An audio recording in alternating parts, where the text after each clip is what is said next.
Hello everyone, कैसे आप सभी लोग। वेलकम टू सिंकोरी education platform. On your demand हम लेकर आए हैं previous year questions and most repeated question asked in board exams till now for class 10th, and the chapter name is From the Diary of Anne Frank. So let's start with the chapter. Okay, describe Anne's feelings about having a diary. So Anne की feeling क्या थी, ठीक है, about her diary. Very very important chapter of your first flight. बहुत important है ये, the diary of a young girl. Anne feels it is silly for a 13-year-old teenager to have a diary. As it would seem, she has many friends and other people to talk to. But in reality, she states she feels very lonely in the world. She wishes her diary to become her friend. Very very important and most asked question है ये हमारा. From the diary of Anne Frank, about her diary. And the diary name is, आपको पता होगा, मैंने आपको chapter में बताया था, her diary name is Kitty. She named her Kitty. And when Anne was 13 years old, her parents gifted him on his 13th birthday. So Anne feels it is silly for a 13-year-old teenager to have a diary. So पहले एने को लगा कि एक 13 साल की लड़की के लिए डायरी रखना बहुत ज़्यादा अजीब बात है, सीधी सी बात है, ठीक है. उसको ऐसा, क्योंकि उसके पास उस वक्त बहुत सारे दोस्त हैं, उसके पेरेंट्स इतने अच्छे उनको सपोर्ट करते हैं. But in reality she said she feels very lonely in the world. लेकिन इन रियलिटी उसको बहुत ज़्यादा अकेलापन महसूस होता है, ठीक है. इसलिए वो चाहती थी कि उसके पास एक डायरी हो जो कि उसकी बेस्ट फ्रेंड बने, जिसमें वो हर चीज़ लिख सके. Next question. Why does Anne Frank think that paper has more patience than people? Very very important question. हर साल आता है, हर साल रिपीट होता है, whether in long questions or in short questions. ठीक है, आपको दोनों के लिए प्रिपेयर रहना है ऐसे questions के लिए. So Anne believes that paper has more patience than people because it listens to her more patiently and silently. It does not react like other people, and also because she can confide in her diary all her secrets. Very very important. आपको यहाँ पे textual language का बहुत ज़्यादा ध्यान रखना है, ठीक है. अपनी लैंग्वेज में आंसर्स आपको नहीं लिख के आने हैं, और टेक्सचुअल लैंग्वेज आपको तभी आएगी जब आप चैप्टर को बार बार पढ़ेंगे, और या फिर ये जो वीडियो है, ठीक है, इसकी आप बार बार आंसर राइटिंग की प्रैक्टिस करेंगे.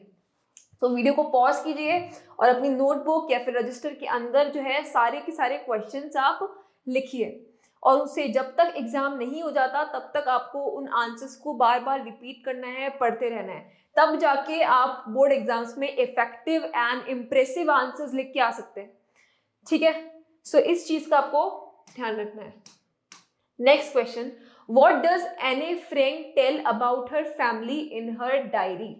Okay, so Anne Frank tells that she has very lovely and caring family. Okay, पहले एने फ्रैंक ने बताया कि उसकी जो फैमिली है बहुत ज़्यादा केयरिंग है और बहुत ही अच्छी फैमिली है. उसके पेरेंट्स और उसकी एल्डर सिस्टर उसको बहुत प्यार करते हैं. Her parents and her elder sister loves her a lot. There are about 30 people near by her whom she can call friends. और उसके अराउंड 30 पीपल ऐसे हैं कि वो उनको अच्छे क्लोज फ्रेंड में काउंट कर सकती है.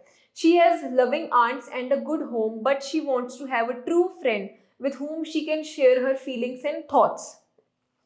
Next question.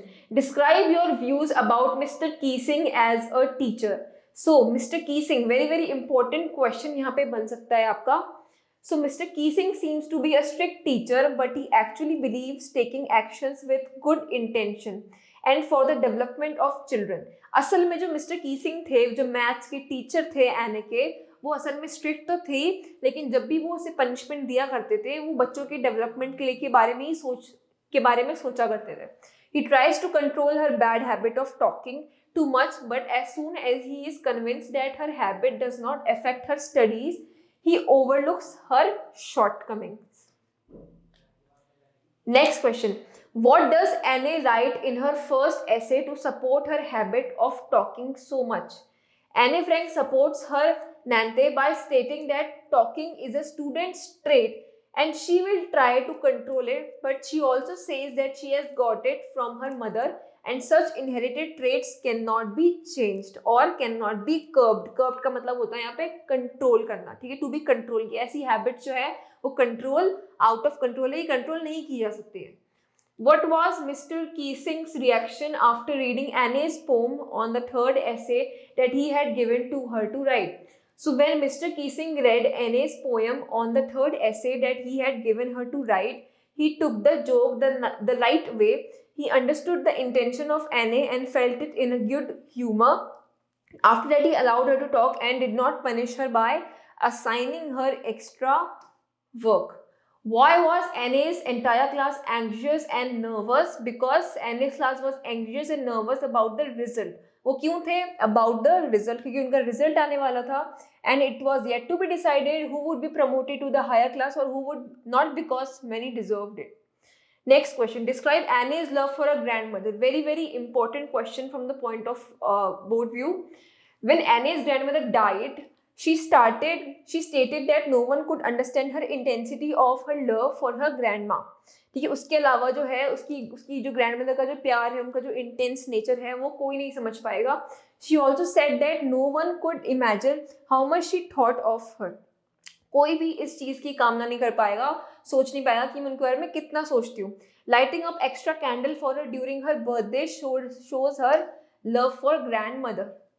नेक्स्ट क्वेश्चन है आपका, डिस्क्राइब एने फ्रैंक्स अर्ली एजुकेशन. एने Frank got her early education at the Montessori nursery school until she was 6. She started in the first form and in the sixth form she had developed such a good relation with her headmistress Mrs. Cupress that both of them were in tears on that farewell.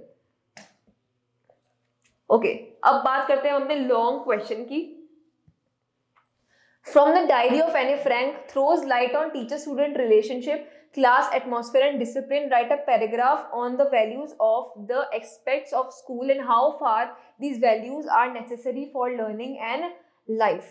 So the diary of Anne Frank clearly describes the teacher-student relationship, class atmosphere and discipline. अच्छे से ये चीज़ वो describe करती है and you have to agree. First line आपकी हमेशा यही होनी चाहिए. Do you agree or disagree? So आपको यहाँ पे क्वेश्चन की सपोर्ट में आपको आंसर लिखना है पहले. Then Anne who talks a lot in the class gets punished by Mr. Keesing, her maths teacher. Anne को बात करने की बहुत आदत थी और वो हर वक्त जो है अपने मैथ्स टीचर मिस्टर कीसिंग से डांट खाया करती थी. So he asks her to write essays as punishment, which is learning in disguise, because he wanted her to focus on studies. ठीक है, so as punishment मिस्टर कीसिंग जो है उसको जो है राइटिंग कुछ ना कुछ लिखने को दिया करते थे, ठीक है, ताकि वो अपनी स्टडीज पे फोकस कर सके. He can not be blamed for the punishment as he did it for the development of Anne. The teacher student relationship is very respectful and sacred. एक टीचर और स्टूडेंट का जो रिश्ता होता है बहुत ज़्यादा रिस्पेक्टफुल और सेक्रेड होता है. सेक्रेड मीन्स वेरी प्योर, ठीक है, बहुत ज़्यादा प्योर और रिस्पेक्टफुल होता है. आपको स्टूडेंट को टीचर की रिस्पेक्ट करनी चाहिए and even teachers also should respect his or their students. ठीक है.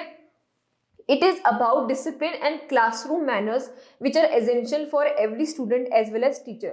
ये discipline और ये जो respectful nature है दोनों साइड का तरफ, ये हर जगह जो है होना ही चाहिए. हर क्लासरूम के अंदर ये चीज़ होनी चाहिए. एक proper manners क्लासरूम के अंदर, ठीक है, ये चीज़ होनी चाहिए as well as teacher. Otherwise both teaching or learning could hamper. नहीं तो दोनों के दोनों जो है बहुत ज़्यादा गलत डायरेक्शन में जा सकते हैं. This relationship is clearly shown in Mister Keesing and Anne Frank actions as they both try to joke on each other but in very humorous and healthy manner. So this healthy relationship is needed everywhere in the class for effective teaching and learning. बहुत ही सुंदर प्यारा question है ये, ठीक है, आपके board exam के पॉइंट ऑफ व्यू से बहुत ज़्यादा इंपॉर्टेंट है and most repeated question till now. ठीक है, इट्स आप ऐसे ही मान लीजिए it's favourite questions of board. So आपको बहुत ज़्यादा देखो एक आंसर लिखने का एक तरीका होता है, इट्स वेरी इम्प्रेसिव. ये एक इम्प्रेशन होता है जो एग्जामिनर पे आपको डालना है. सो उसके लिए आपको आंसर राइटिंग की प्रैक्टिस करनी ही पड़ेगी. ओके, सो ये था हमारा chapter from the diary of Anne Frank. सो आज के लिए इतना ही. Thank you everyone.